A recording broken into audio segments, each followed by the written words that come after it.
So things are really good. Excellent, excellent. Well, we are going live in exactly 5 seconds.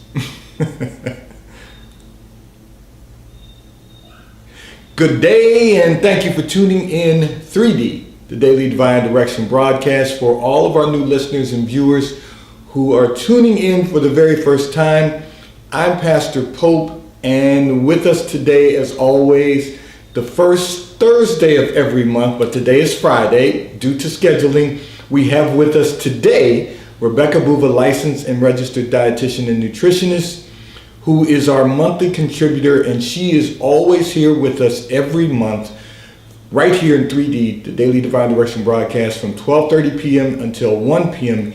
Eastern Daylight Time, scheduling permitted, to discuss our health and wellness issues. And so we thank you for allowing us to come into your viewing environment, and we are certainly looking forward to what Becca has to offer us today to enhance our health and wellness. But I need to say, as always, we are live here in the FijiWater.com studio. The broadcast is brought to you by Fiji Water, Earth's finest water.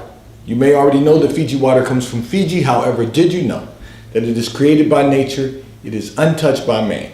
It starts as a tropical rainfall which slowly filters through layers of volcanic rock, where the water collects in a natural, sustainable artesian aquifer, where it is bottled right at the source, free from human contact until you unscrew the blue cap. Fiji Water, Earth's finest water, will be delivered right to your front door when you subscribe for delivery. And you'll save money at FijiWater.com. This is not just water, it's Earth's finest water from Fiji at FijiWater.com. And as I indicated to all of our listeners and viewers, with us on the line today, as always, Rebecca Boova, licensed and registered dietitian and nutritionist, our monthly contributor, Becca, thedietitian.com. Becca, welcome as always. Thank you for being with us. Say hello to your listeners and viewers. Hey everyone, I'm so excited to be here today. Well, as always, we are delighted to have you with us, Becca. It has enhanced everyone's health and wellness as you have been with us as a monthly contributor, and we are looking forward to so many great things in the future. But I want to let Becca take over today to address the topic that she would like to address today for health and wellness. And then, of course, we, in the interest of time, whatever we have left, we will respond to some of your communications right here in 3D, the Daily Divine Direction broadcast. So, Becca, tell us what you want to share with our listeners and viewers today. All right, so today I would like to cover the topic of malnutrition. And as soon as you hear that word, you're probably thinking, malnutrition. Okay, third world countries, starving children, things like that. But the truth is that malnutrition actually exists everywhere. And it's pretty prevalent right here in the United States. And it's also possible to be malnourished. I want to definitely, everyone to take note of this. You can still be malnourished if you're overweight or obese. So just because you might, your body weight might be normal or even a little bit higher than normal, you can still have malnutrition. So it's more to do with your muscle or your lean body mass rather than your fat mass. But, it could also be it could definitely be due to macronutrient deficiencies like carbohydrates, protein, and fat. But there's also micronutrient deficiencies that can cause malnutrition. So, if you're not eating a complete diet with all the different food groups and getting all those different nutrients that you need every day, you can be deficient in something, and that could potentially contribute to you developing malnutrition. So, some of the causes of malnutrition. Inappropriate dietary choices. So I kind of just mentioned that already. So not eating all of your food groups, especially not eating enough protein. I know this can also be an issue with the aging population. A lot of people tend to lose their taste for protein, or if you're a vegetarian or vegan, it's very easy to not be getting enough protein whenever you're following one of those types of diets. So that would be one reason that you could develop malnutrition. Another common cause is low income or difficulty obtaining food, whether it be because you live in a food desert or you lost your ability to drive and can no longer get groceries, or maybe you're unable to prepare your own food, so you have to rely on convenience foods a lot. So whatever the cause may be, but just for some reason having difficulty obtaining food could be potentially a cause. And then there's a lot of other physical and mental health conditions that can contribute to it as well. But now I'd just like to kind of touch on some of the impact of malnutrition, because there's actually quite a lot. And, you might find this hard to believe, but it's true. So basically, $2.2 million in hospital stays involve malnutrition. And malnutrition specifically costs $49 billion to the U.S. healthcare system. That is a really high number for something that you may or may not know even exists in the United States. So, it's here, it's a problem, and it's costing us a lot of money in our healthcare system. If you do have malnutrition, you're 1.6 times more likely to have a 30-day readmission. So that means if you are in the hospital and you leave, you have a higher chance of having to go back to the hospital within the next month, either for the same reason or for a different reason. It's also associated with 2 times longer hospital stays. So if you have malnutrition or you develop it in the hospital, you're likely going to be there a lot longer than, if you didn't have malnutrition. And then you're also 3 times more likely to die when you're in the hospital if you have malnutrition. So, there's a lot of facts and figures around this, but, a lot of it's money in the healthcare system, but a lot of it could also be impacting you and your recovery and your mortality. So, it's definitely something that we want to be paying close attention to. So then as far as populations it's affecting, so about 20 to 30% of adults in the community, so not in the hospital, but just, living a normal life, whether it be in an assisted living facility or in your home, in your house. So 20 to 30% of adults in the community are at risk or already have malnutrition. And then ages 65 and up, 1 in 20 people tend to be malnourished, but this number gets higher and higher the older you get. So people ages 85 and up are obviously going to be at the highest risk, just because they are the ones who do typically have, the difficulty obtaining food or might be on a fixed income, and probably also could have a lot of other health conditions going on that complicated that. So we definitely, we want to be aware of this.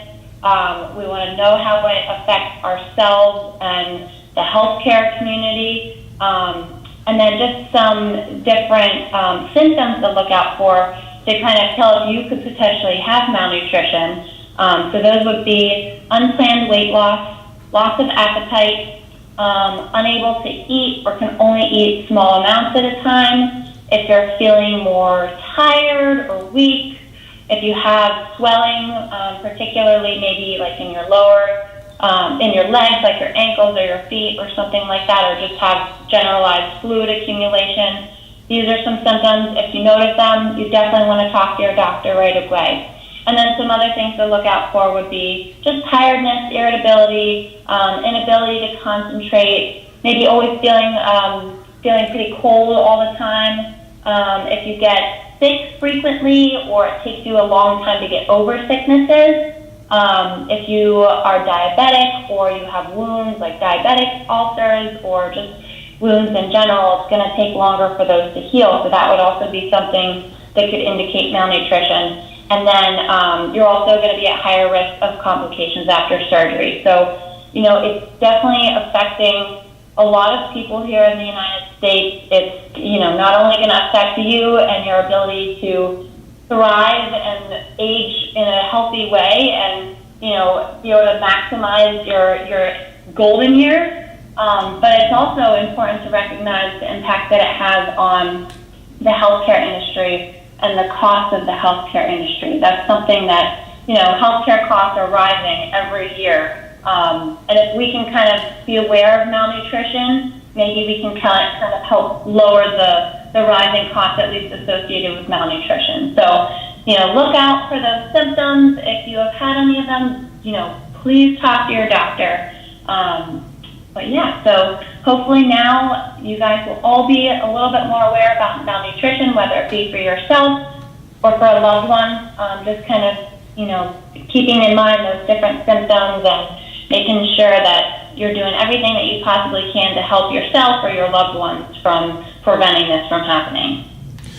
So, Becca, if I may, it's very interesting, this topic today, because I think for all of us, awareness is important.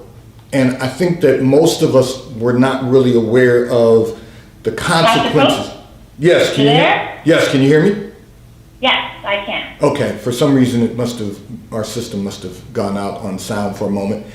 Okay. What's really interesting about this topic today is the awareness. I think so many of us are not aware of the impacts of malnutrition, first of all, on the healthcare industry. So, I have to confess, Becca and I, of course, exchanged communication throughout the month. And yesterday, I guess it was, or the day before, when she shared with me the topic that she was going to be presenting today. So, of course, I did a little reading. And I have to tell you, Becca, first of all, and I'm sure this is probably the case for most of our listeners and viewers, the number, and everyone knows I'm a numbers guy, but the number $49 billion, I was reading an article that talked about this, the cost of healthcare. And it's not, you can't just think about it as the cost to the other guy. It's costing all of us. When one has to pay a higher rate for insurance, we're all having to pay a higher rate for insurance, so in some form. And so we have to recognize the importance of watching all of these things about health and wellness. So of course, Becca enlightened me on the fact that she was going to be addressing malnutrition, and I'm looking at these numbers, and they're just staggering. But as you pointed out, most often people think of malnutrition when they think of a third world country, because we see all of these photographs on television about children and adults being malnourished in other countries. And as Becca pointed out today, it's going on right here in our own country. And one thing I was not aware of, because I didn't read this in an article, when you shared today, Becca, that you can look the part and still be malnourished. You can still have weight on and be malnourished. You're not being properly nourished. So I'm going to really delve into this, and I hope some of you did what I was doing a few moments ago, and that was taking notes, because this is real important that we understand how to not only be aware, but then take action. We have to really take action to improve our health and wellness. Every one of us has work to do to be well and to be healthy. And so we're going to address that throughout the remainder of the broadcast today. And I just want to take a moment to do a little business with the Globe. Today, this segment of the broadcast has been brought to you by T-Mobile, America's largest, fastest, and most reliable 5G provider at no extra charge. So if you are not currently a T-Mobile customer, nor have you been for the preceding 90 days, you may call or text on the T-Mobile call or text line at 267-992-1424. We will place you into our queue so that you can become a T-Mobile customer and experience America's largest, fastest, and most reliable 5G provider at no extra charge. Taxes and fees are included in your bill. And if you auto pay by attaching a credit card to your account, you will receive a discount on your monthly bill at T-Mobile, America's largest, fastest, and most reliable 5G provider at no extra charge. And of course, with us today, Rebecca Boova, licensed and registered dietitian and nutritionist, our monthly contributor right here in 3D, BeccaTheDietitian.com. And you need to go to her website, take a look around.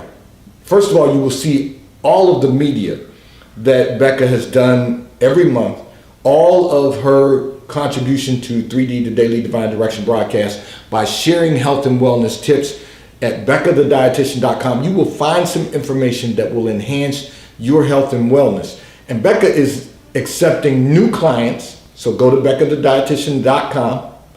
And she even takes insurance. So Becca, would you share with all of our listeners and viewers, before we get into the additional communications, what insurances you are taking right now so that they can go to your website? Yeah. Yes. So I take Blue Cross Blue Shield. Sorry, I'm trying to remember off the top of my head now.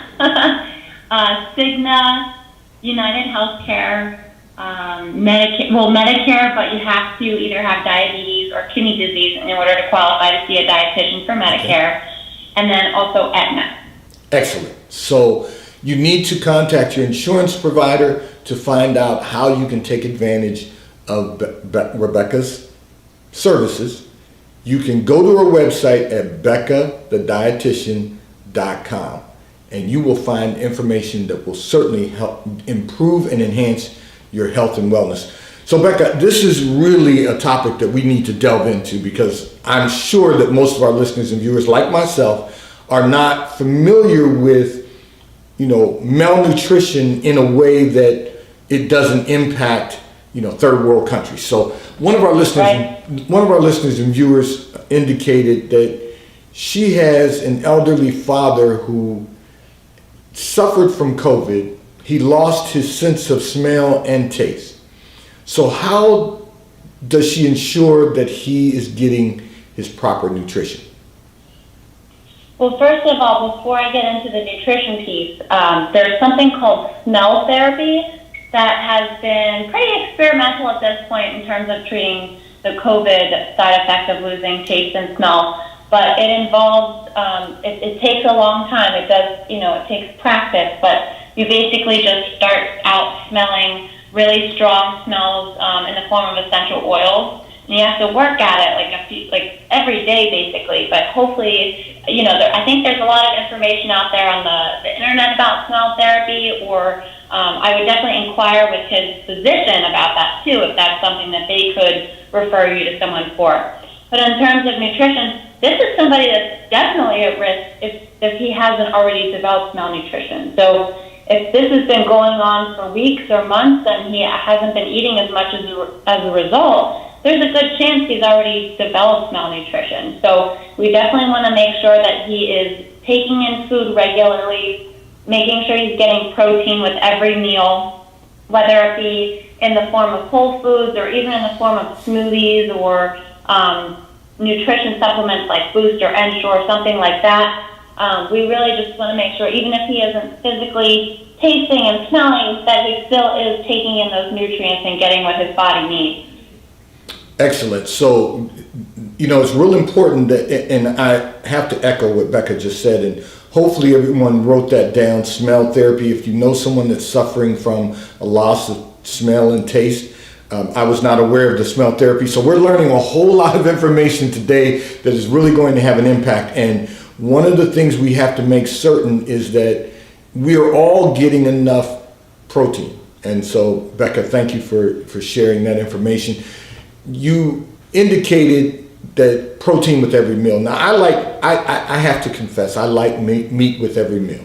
So what other proteins? Now, you mentioned smoothies, you mentioned a protein shake. What other forms of protein should he be getting on that would be helpful to make certain that he doesn't, if he's experiencing malnutrition, he can eliminate that, or that if he's sliding into that pattern of malnutrition, how could he avoid that? Yeah, so any sources of protein will be good to help make sure that you're getting that macronutrient in. So obviously meat, poultry, pork, fish, shellfish, any different type of seafood. Eggs are an excellent source of protein, as well as dairy products, so milk, Greek yogurt, cottage cheese, nuts and seeds are going to be another good source. And then more vegetarian-style protein sources, along with the nuts and seeds, would also be beans and lentils, so black beans, edamame, green lentils, red lentils, things like that. And then some other sources would be tofu, tempeh, seitan, soy milk, quinoa, and then protein powders could also be a way to supplement. So whether it be a protein powder or a shake that's pre-made, like an Orgain shake or a Boost or Ensure, like I mentioned before, any of those protein sources will be a good way to just make sure you're covering your bases and getting in your protein with your meals. So, by the time we're done with this today, there should be no excuse for any of us being malnourished, because Becca's giving us all the information we could possibly need to make certain that we address this particular issue. Now, Becca, I do have a question for you, because you mentioned that you can have weight on and still be malnourished. And I just want to touch on that again because there's probably, you talked about food deserts, you talked about, the inability to purchase the necessary food products that would prevent being malnourished. But this is something I think we really should delve into a little further also, if you don't mind, because I wasn't aware that you could be malnourished without appearing to be malnourished. But you just mentioned to us that is a possibility. So could you... Oh yeah. So it's no secret that the rates of being overweight and obese in the United States, the numbers just keep going up and up and up as the years go on. But it is possible to be, I can't think of the word right off the top of my head right now, but it's basically whenever you're overnourished when it comes to certain nutrients, but you're lacking in other nutrients. So Americans, on average, typically have pretty simple diets. A lot of people are like either meat and potatoes eaters or maybe just picky eaters in general. And a lot of people are lacking fruits and vegetables in their diet. And the truth is we need the different nutrients that are provided in fruits and vegetables and the different protein sources. So it's very possible for you to overeat in one category, like carbs or fatty foods, and not be getting enough protein. And then there's also the fact that as we age, every decade that we get older, our body naturally loses a little bit more of our protein stores. So that's again just why it's so important for us to be focusing on protein with every meal as we age, and then also doing strength building exercises that are helping to build up our muscle mass so that we can try and counteract the natural loss of our lean body mass as we age. Now that's an interesting factor because, the summer, for those of us who live in a 4-season climate, is coming to an end. Sad to say that, but yes, it is coming to an end. And we have to continue working out, continue exercising. So you heard Becca mention the decade period of our lives. Every decade, something is going to change. So we have to work on maintaining our muscle mass. We have to work on building muscle. And that is going to require us to, certainly taking a certain amount of protein. Now, as Becca was speaking, I'm just thinking about the fact of, the old adage, an apple a day keeps the doctor away. So it's clear that we need to make certain we're getting a certain amount of fruit. We need to make certain that we're getting a certain amount of vegetables. We need to make certain that we're getting a certain amount of proteins. And Becca's giving us all of the information and the tools that we need to certainly maintain our health and wellness. So there is no excuse for us not to do better. When you know better, you do better. So Becca's giving us all the information that we could possibly need to make certain that happens. And I'm just going to take a moment to do a little business with the Globe. This segment of the broadcast has been brought to you by Charles Tiredness, located in London, the UK. They also have stores in New York, Chicago, Washington, D.C., and at the King of Prussia Mall in King of Prussia, Pennsylvania. So if you're in any of those areas, stop in at the retail stores. They have everything a man could possibly need. They have shirts for men, ties for men, suits for men, and accessories.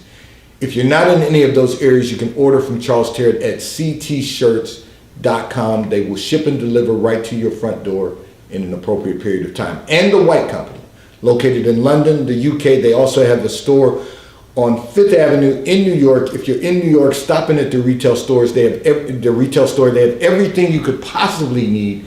Home goods, clothing for men, women, and children. And if you're not in New York, you can order from The White Company at thewhitecompany.com. And of course, I want to direct everyone to BeccaTheDietitian.com. Rebecca Boova, licensed and registered dietitian and nutritionist, is with us every first Thursday of the month, scheduling permitted. Today is Friday, so she was not able to be with us yesterday due to scheduling conflicts that we had, but she's with us right here in 3D, the Daily Divine Direction broadcast today. BeccaTheDietitian.com. Go to our website. You will see information that will enhance your health and wellness. And so, Becca, I'm going to address another communication that came in from one of our listeners and viewers and then I'm going to put you on blast for a moment. One of our listeners and viewers said she lost weight to prepare for summer. And now that she has lost weight, how does she maintain her desired weight? So in order to maintain, this is why I like to say fad diets are never a good idea. It's about lifestyle changes. So if you want to lose the weight, you can lose it by doing a lot of different things. But if you want to keep the weight off, it's really about making long-term changes to your lifestyle. So exercising, continuing to follow a healthy diet. These are just things that we should always be doing them. So there's certain foods we want to be eating every day, and then there's other foods that we want to be once in a while foods. So like your sweets and desserts and alcohol and fried foods, those are more of your once in a while foods. And junk food, we'll throw that in the category too. And when you say once in a while, tell us when you say once in a while, tell us what that means. How often should once in a while occur? So it really depends. If you're at your goal weight, you don't really have many health conditions, you're a fairly healthy person, once in a while could be once a day, it could be once a week, it could be once a month. It's going to be different for everybody. It kind of depends on how you're doing the rest of the time. If you're finding that you're doing these like kind of cheat items a little bit more often and your weight's not where you want it to be, or maybe you have high blood pressure and your blood pressure's been up a little bit lately, you need to kind of reel it in and do it maybe a little less frequently, so once a month or something like that. Now, if you're somebody who has, if you're not at your goal weight, you have a lot of health conditions, in this instance, we want to be very, very careful, and maybe once a month, maybe once every couple months, we can treat ourselves, but we don't want to make a habit of, going for those once in a while items. So the answer is not simple, but it's going to be different for everybody. No, that was a good answer, because for some, as you said, it could be once a day. For some, it could be once a week, and some, it could be once a month. So that's a very good answer, because the idea is to maintain your weight, and we have to monitor it. And that's exactly what our listener and viewers is talking about, is that she's now lost weight. She wants to maintain it. And certainly Becca doesn't need me to tell her this, but I agree with her when she says fad diets are just not going to work. They're fads. We'll take it off, and then we'll put it back on. So we want to make certain that we avoid that. And now I'm just going to put Becca on the spot, because all of you have heard me speak about Becca being the picture of health. Not just because of her profession. I've known Becca for a very long time, and Becca has always been the picture of health. So Becca, would you share your health journey with our listeners and viewers? How do you do it? How do you maintain the picture of health? How have you accomplished that? So I think it's really important in order to, build these healthy lifestyle habits, healthy eating, healthy exercise habits. It's really important to start young. Now, not everybody has that luxury. Some people decide in their 20s and their 30s and their 40s, or even in their 70s or 80s that they want to get healthy. So, in that point, whenever it hasn't become a habit at such a young age, you want to make small changes. And that way you can kind of slowly build habits so it doesn't feel like a complete makeover overnight. We want to do small changes a little bit at a time. And then once those become habits, we make another small change. So it's really important to take your time, not do anything drastic, just because whenever we do something too much too fast, we're less likely to stick with it. Now that is an excellent answer, because we really have to change our lifestyle. And Becca's encouraging us all to make small changes so that they're lasting changes. And I have to tell you, as I said, Becca's been the picture of health all of her life, and she's worked to accomplish that, not just because of her profession, but because she's wanted to be healthy all of her life. And so for all of us, let's make certain that we're doing what we need to do to really become the best version of ourselves that we can possibly become, and that includes body, mind, and spirit. So Becca, I do have one other question from one of our listeners and viewers who indicated that her mother, who is on meds, her mother's on meds, and she wants to know if those meds could be affecting her nutrition. Well, it really depends what kind of medication it is, but many medications do have side effects, whether it be suppressed appetite or increased appetite, or there's a whole lot of different side effects of medications. And depending on what it is, it absolutely could be affecting her medication. But I would suggest, talking to either a pharmacist or your doctor, getting a little bit more information about that medication. Be sure to report any symptoms that your mom is having. That way they can make that determination. And it might be that medication just doesn't agree with her body and they would need to try something else. Well, we encourage you to contact your mother's physician and see what they have to say. But as always, Becca has given us great information so that we can enhance our health and wellness. Today's